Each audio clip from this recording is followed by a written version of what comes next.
I'm Andrea Perkins. I'm a faculty member here at the College of Veterinary Medicine at Auburn University, and I do two things here. I am the director of the undergraduate Public and One Health program, and then I'm also responsible for infection control and biosecurity in our College of Vet Med. Cyclosporiasis is an illness caused by an organism called Cyclosporiasis.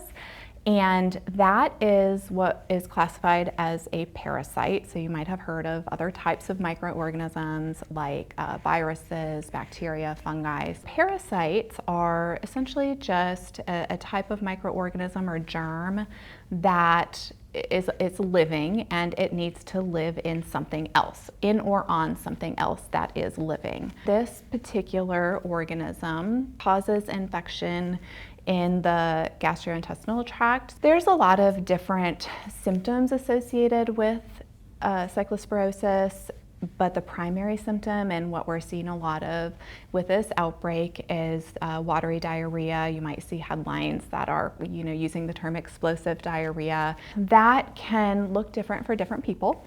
So the illness can be very mild, or some people may not even notice that they're sick, and then some people can become very ill, and then everything sort of in between that as well. The symptoms of cyclosporiasis, like I said, are primarily diarrhea, but you can also experience other symptoms, so weight loss, loss of appetite, some cramping in the abdominal region, things like that. And then some of the less common symptoms, you might have fever, body aches, those sorts of things as well.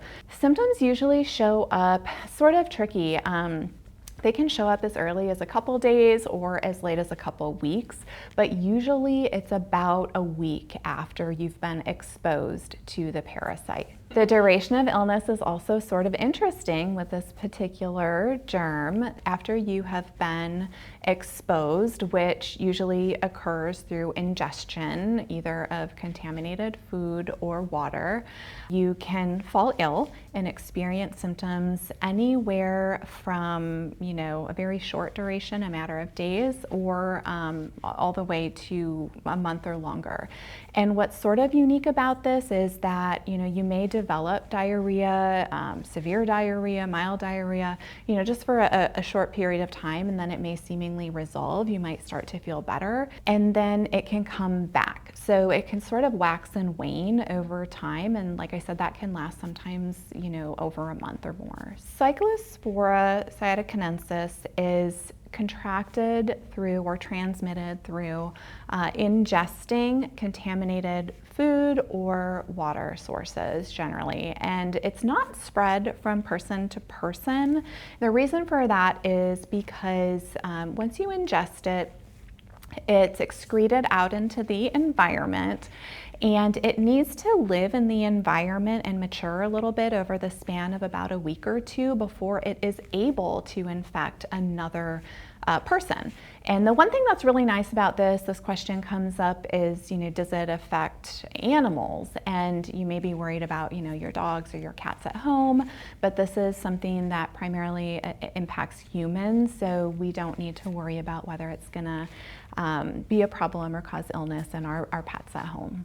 Right now, the treatment is antibiotics, actually, and so that's the sort of thing where you'll want to talk to your healthcare provider. Right now, of course, because we're in the midst of an outbreak, there's a lot more testing being done to definitively diagnose cyclosporiasis infections. Your doctor may decide to administer antimicrobial or antibiotic treatment to help resolve those types of infections. A lot of times when people experience, maybe just a mild bout of diarrhea, they won't go to the doctor. But right now, especially because we are experiencing an outbreak that is, affecting, I think, over 30 states now, it's really important from a public health perspective that we can diagnose and get a better idea of how many cases are occurring and where they're occurring throughout the country. And of course, right now we're seeing the most cases in the state of Michigan, but like I said, said, we've got lots